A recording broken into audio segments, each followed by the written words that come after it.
L'évolution, comment ça marche? En fait, le principe est assez simple. Variation et sélection.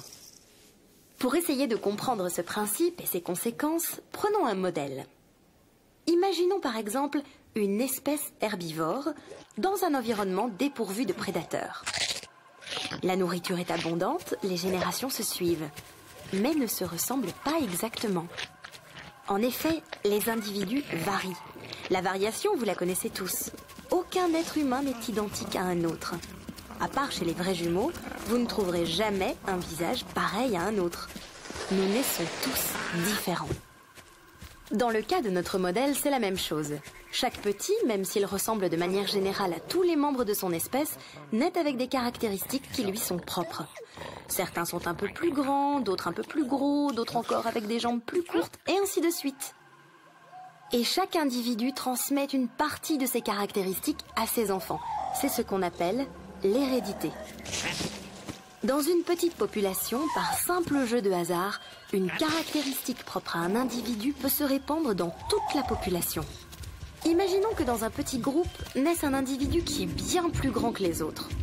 Supposons que par hasard, il arrive à avoir bien plus d'enfants que les autres.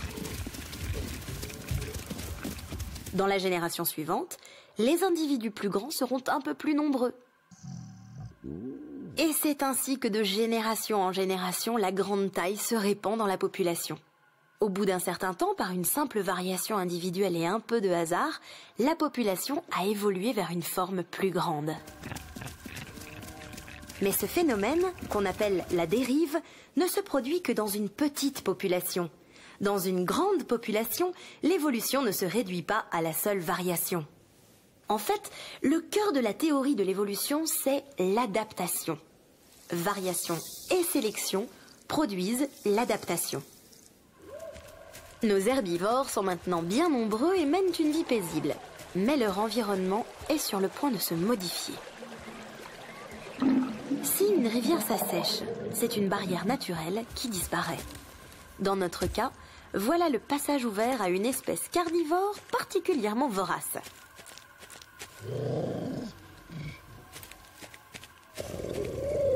Ils ne peuvent faire grand mal à nos herbivores adultes, mais ils font des ravages parmi les petits. Les temps sont durs pour nos herbivores. De génération en génération, même si on s'efforce de protéger les petits, les pertes sont lourdes. Mais rappelons-le, les individus varient. Parmi nos petits amis est apparu, entre autres, un variant moins visible que les autres. C'est sur ce caractère que va agir la sélection. Au milieu de ses congénères, il aura moins de chances de se faire manger, et donc plus de chances de se reproduire.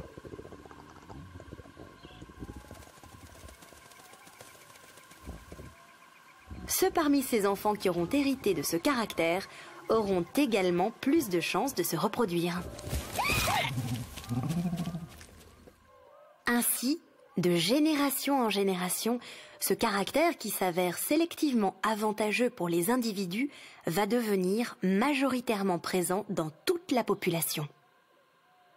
Au bout d'un bon nombre de générations, l'ensemble de la population a évolué. Ce qui était un avantage particulier devient commun à tout le monde.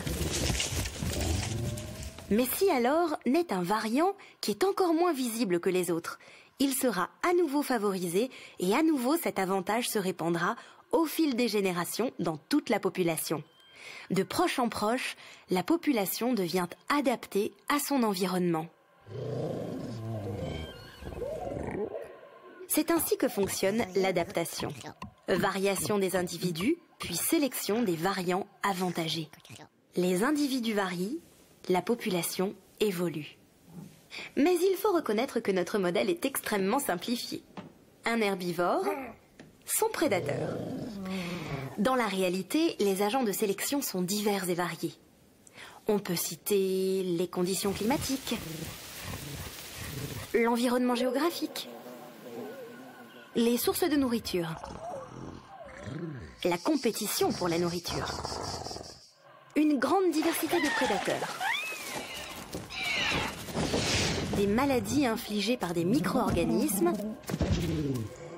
les parasites, etc., etc. Tous ces agents de sélection s'exercent sur une population dans laquelle, par ailleurs, ne cessent de naître des variants. Au bout d'un temps très long, des adaptations ont pu se mettre en place. Ces adaptations portent sur des caractères physiques,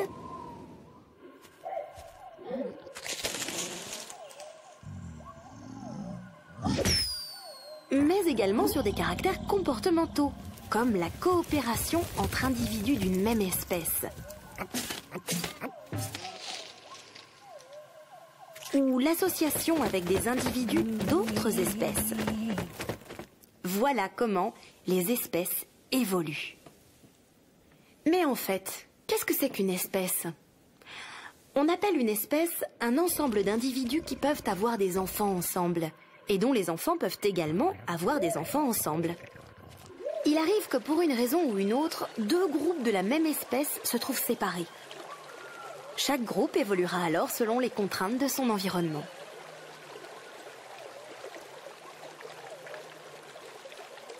Au bout d'un certain temps, si les populations se rencontrent à nouveau, elles auront tellement changé qu'elles ne pourront plus se reproduire l'une avec l'autre. Nous aurons alors affaire à deux espèces différentes alors qu'au départ, il n'y en avait qu'une.